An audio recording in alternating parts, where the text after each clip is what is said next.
What's up, everybody? Welcome to the channel. My name is Justin. You're on Fast Entrepreneur. All right, let's get into it. This has been one of the most probably progressive, crazy weeks in quite a while that I can remember. So let's get into it. I figured I'd just kind of share my thoughts and updates. We're going to talk about crypto. We're going to talk about, one of the largest airdrops ever. We're going to talk about AI and all these advances happening. We're going to talk about just today,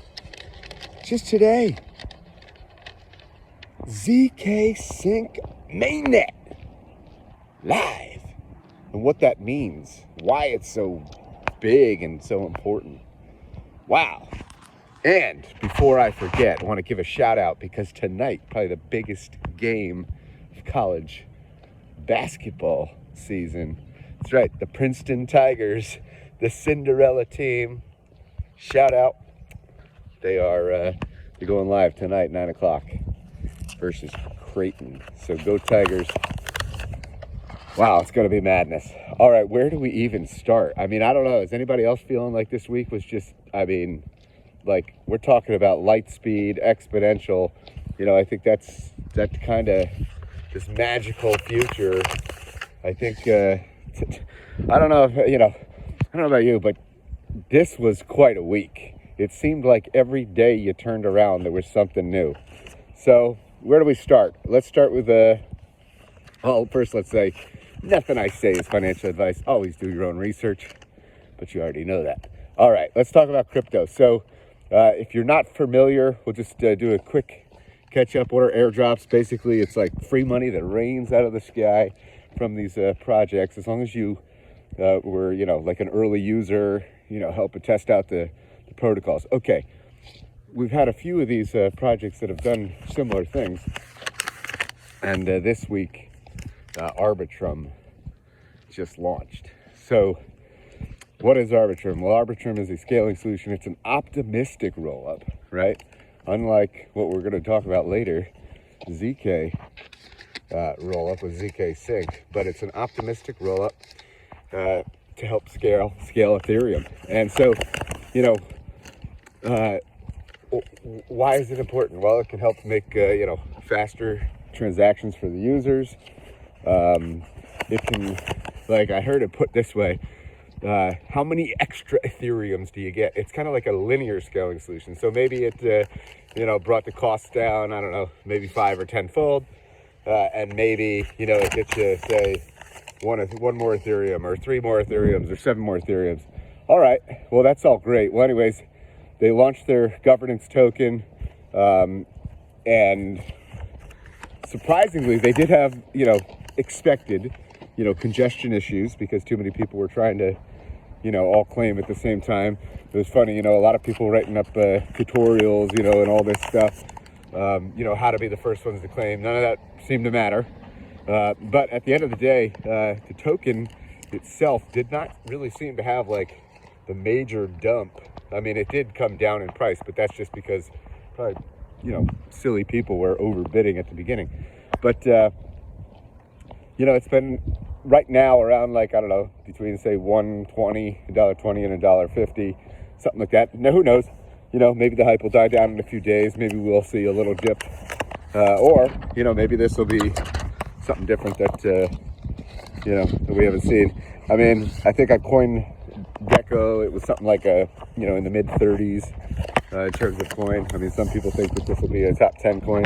All right, well, anyways, shout out to all you. And I don't know what you all are doing. But probably going to be some other ones like Optimism, another optimistic roll-up. They gave a second round to folks that had delegated. So I don't know, maybe Arbitrum will do something similar. Who knows? There's also going to be more ARB tokens. Not quite as many as the initial airdrop here, but going out to governance and, to DAOs and the different projects. So anyways, stay tuned. What else? So those are optimistic rollups. Now, I think it's important to, point out, yeah, these are great in the short term, wow, it's way better than transacting on Ethereum, it seems cheaper. But uh, how far down into the future, can this go? Like, can this be like an ultimate scaling solution? Or are we going to keep needing to scale these and then scale these? I mean, even Arbitrum's already talking about, having L3s, right, built on their L2, right, which is built on Ethereum L1. I mean, so that brings me to the next, what happened this morning, and it was long anticipated, didn't know when it was coming, Zksync. And why is this so different? So I'm actually out for a walk. I'm about to hop in the car, come for a little drive, and then we're going to head over to the next street. But why is Zksync so different? So Zksync just launched their Era mainnet. And, they had their V1 mainnet, which they call ZK Lite. They've had that going for a while.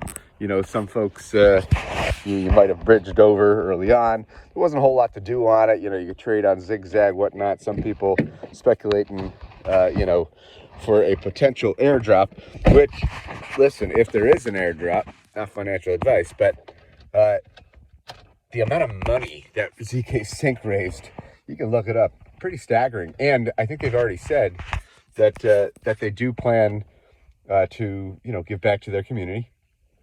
And they do plan something like 2/3 or something like. So if that goes into form of decentralized airdrop, Arbitrum, just in perspective, I think it was like 11% of their token supply or something like that, was airdropped.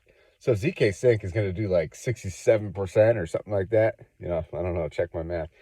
But that's crazy. And the amount of money, and what is the potential? And so this is what I find interesting. If Zksync, now, we're on the frontier. This is risky business. Don't invest anything, and certainly don't invest anything that you can't afford to lose. I mean, this is new technology, but this is like the first ZK rollup. Stands for zero knowledge proof, and it doesn't make the same assumptions as like the optimistic rollups, like Optimism and Arbitrum, etc. So it potentially could be like the magical scaling to almost infinity, if you will, where you could not just add, an extra Ethereum or another 5 Ethereums or whatever. Potentially, you could add multiple, almost infinite Ethereums. Wow. And so you could almost have like instant transactions. You could have like, like if you've ever bridged to an L2, the finality sometimes could take, 7 days or something like that. This could be a game changer. Now, it's early on. They just launched like literally today, and they're going to have some projects that will be building on it. And hey, if you want to take a look, and you can go, you can check it out, and you can start playing around. Who knows? I don't know. Maybe in the future they will reward folks that did that as well. But ZK rollups. Now Zksync, that's the one that just launched. This is not the only ZK zero knowledge EVM here that we're talking about.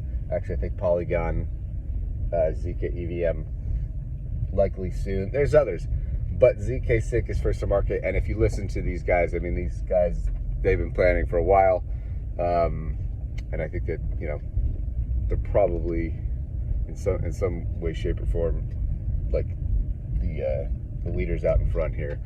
But time will tell. However, it does seem to me that the ZK technology, it almost seemed like when I first heard about it, it was almost like, and I'm not super techie, but when I started to realize, like, wow, okay, so you don't have to do all this data all the time for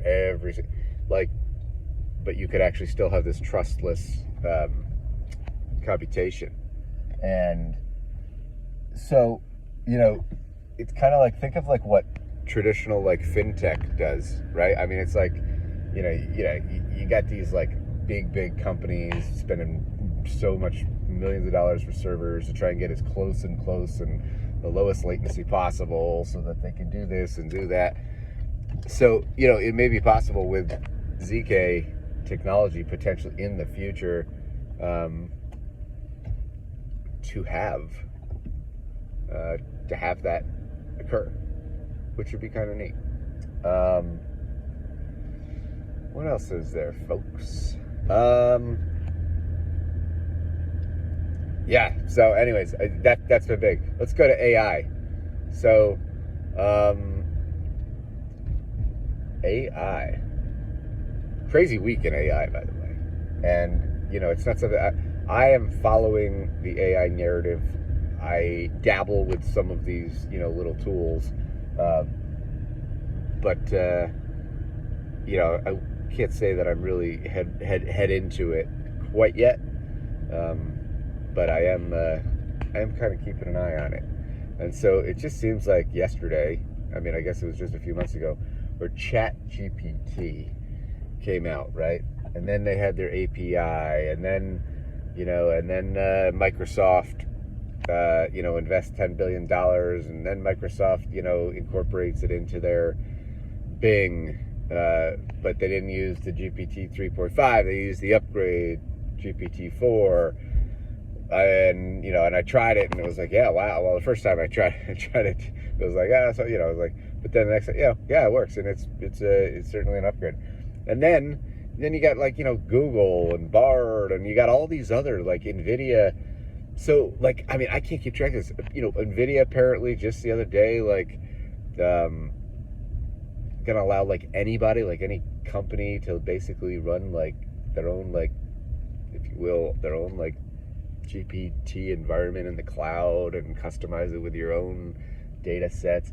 Then you've got these, just happened like the other day. Oh, well, then you've got like, Mid-Journey V5, and then you've got all these like, video.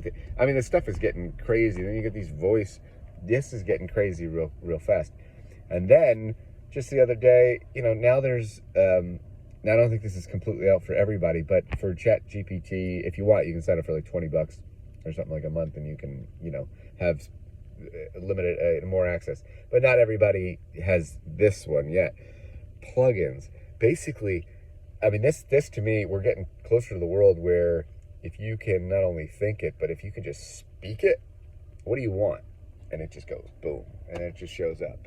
So I don't think we're that far away from that possibility. Not everywhere all the time, but what do I mean? So GPT-4 has these plugins where they'll connect. Right now it's like to certain apps, but like, they were showing like you can connect to like Open Table, then you can to find yourself a restaurant, then you can find, then it'll search the web. That's another plugin. It'll search the web because it was limited before.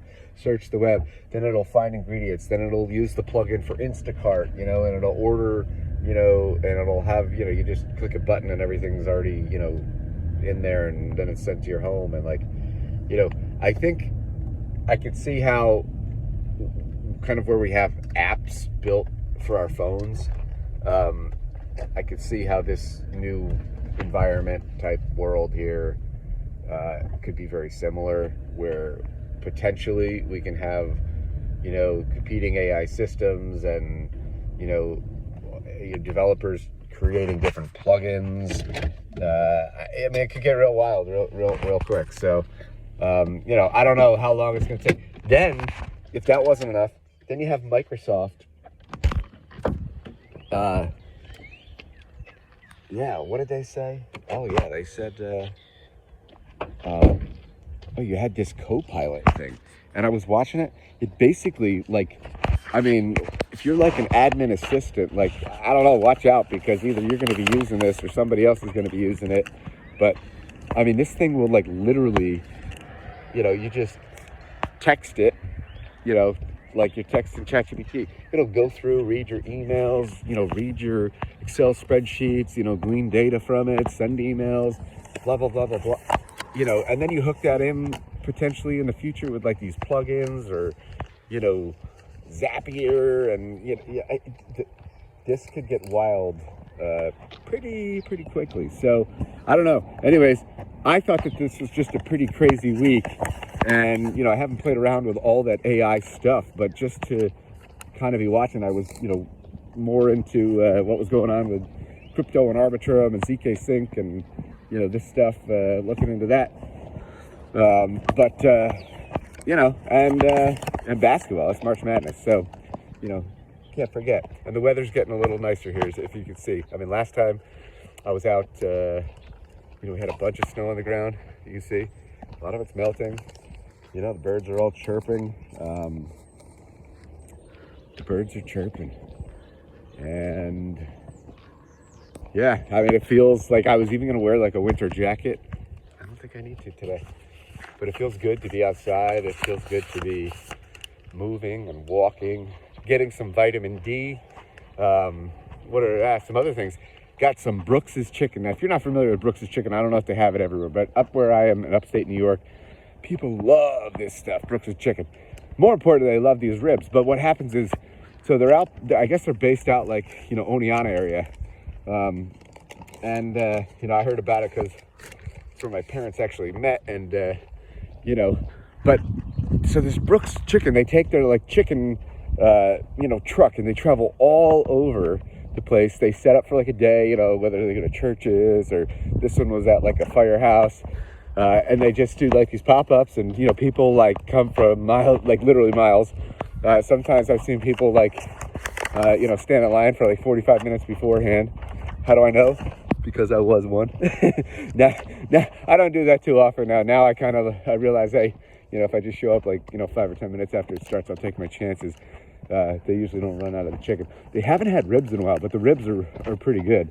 But it kind of all depends on who's cooking them, because sometimes they'll either char the chicken too much, like they'll overcook it because it'll burnt, or I don't know. But the ribs, I mean, they've been giving me like the runaround, like why they don't have ribs. Like, first it was, well, this, and then it was, oh, we don't have enough people ordering for the ribs, or or there's a rib shortage. I don't know. We just want our ribs. But anyways, really good chicken. Speaking of chicken, if you ever had Chick-fil-A? You ever Chick-fil-A? Because so the closest Chick-fil-A to me here is about an hour and a half, and people do drive an hour and a half just to go get chicken. How do I know? Because I am one. You're looking at them. And I still do that from time to time. However, our area, after like so many years, just got approved or whatever. There is going to be a Chick-fil-A franchise coming to town. They've already like broke ground. I can see the sign up there. So that's kind of neat. Will it lose its like novelty? I don't know. Have you ever had something like, where something so special, but you don't really get it all that often, and so but once it like is right there for you every single day, potentially, does it lose its novelty? I don't know. Tell me in the comments. What do you think? Oh, that's a nice house there. See that? Let's see, what else is there? Let's see. What else is there? I watched a really cool documentary. They got this channel called Magellan. It was something about like the beginning of the universe and the end of the universe. And it was really well done. So I was just kind of like watching it, one morning I was just like, see what, but they were talking about all the different scientists and the different theories, and like, they would propose things, and then guys wouldn't, they wouldn't take them serious, and then, years later, like, then they would, and then like, guys like Einstein would basically like incorporate the theory of the guys that they did, so, but the takeaway was, all right, so how did this all start? They were trying to show like, gravity and blah, blah, blah, and a big bang, but they were saying, how's it going to end? Is it going to end in a big crunch, right? Is it all going to happen again? Or are we at this point of an expanding universe, right? Have we like started expanding and we're just going to keep expanding, and there's not enough stuff out in the universe, to draw us back in. They were talking about like dark energy and dark matter. And I was watching this whole documentary for like the whole time, and I must have missed like the conclusion at the end. So I'll have to watch it again. What else is there? What else is there? I don't know. It's just a beautiful day. Beautiful, beautiful day. Beautiful day. Yeah. So I don't know what else. All right. Well, here I guess I'll wrap it up, but I'll kind of just share what I'm going to be focusing on, or at least attempting to focus on, probably in the next month here ish. So I think that all right, so I mean obviously the Arbitrum stuff was the big stuff in the crypto. Gonna be watching it, and deciding what to do next. I definitely think that for airdrops, there's definitely some projects that I want to keep looking at. What else? I'm trying to think here. Well, I mean, they keep hinting that PULSECHAIN may be coming. I don't know. At some point, you just kind of like, I don't know. This is how I'm thinking. Okay, you've been saying this for a while, but let's just do it already. But part of it is like, I mean, you're seeing, these roll-ups, Optimism, Arbitrum, now Zksync, and you're just wondering, like, where is PULSECHAIN going to fit in? I mean, it seems like, maybe at the time Richard was onto something, or at least he was on something, and he was giving us all that, for better or worse. I mean, he had some good things to say, but, now we've got Zen, Jack Levin. I mean, it's different ball game. I don't know. I just feel like, if PULSECHAIN, because I was even wondering this back then. I mean, we talk about TRUEBIT a lot and scaling. We have upgrades to Ethereum coming. We talk about AI. I don't know when TRUEBIT's moment's going to happen, but I mean, it seems like the pieces are falling into place here. But where does PULSECHAIN go? Because if PULSECHAIN is literally just like a clone of an EVM, I mean, is it only good for so long? I mean, are people going to want to keep using this? Is there a place for it? Maybe. And maybe there'll always be multiple chains. What was interesting when I was listening to the guys from Matter Labs with Zksync, I mean, their vision is literally like, infinite, basically free, scaling like to it's like limitless. And, and then to have basic, I mean, I don't know. I mean, they're saying, but then you would basically have all chains be ZK. I don't know. I mean, will you have to have, I'm not saying that you can't have these chains switch over or whatnot. But I don't know. I'm curious to see what, I think PULSECHAIN in the short term, I mean, there's a lot of hype and there's a huge community there. And I do think that people are going to continue to build, but I don't know if it takes Richard this long.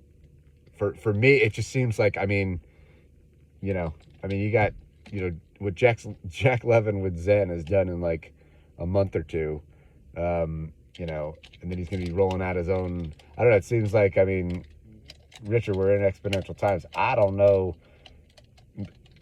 if I'm wrong. I'm wrong, but in 5 years, I mean, is Richard going to be able to keep up when he's out, doing his Prada shopping all day? And I don't even think he's the coder or developer. I don't know. It just seems like there's going to be more and more.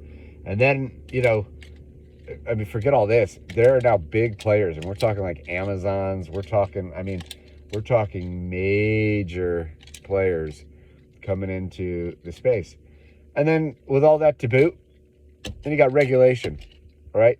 I mean, not only you got this bank crisis stuff and, Fed, blah, blah, blah. We've got elections, quickly. But then you've got potential regulation, at least for U.S. Customers. I don't know. It's kind of a mess. So get out, touch some grass, go for a walk. And tonight, folks, basketball history. It's March Madness. Oh, yeah, I cut my hair, by the way. What do you think? It's March Madness. Go Tigers. That's all I got. Peace and be blessed.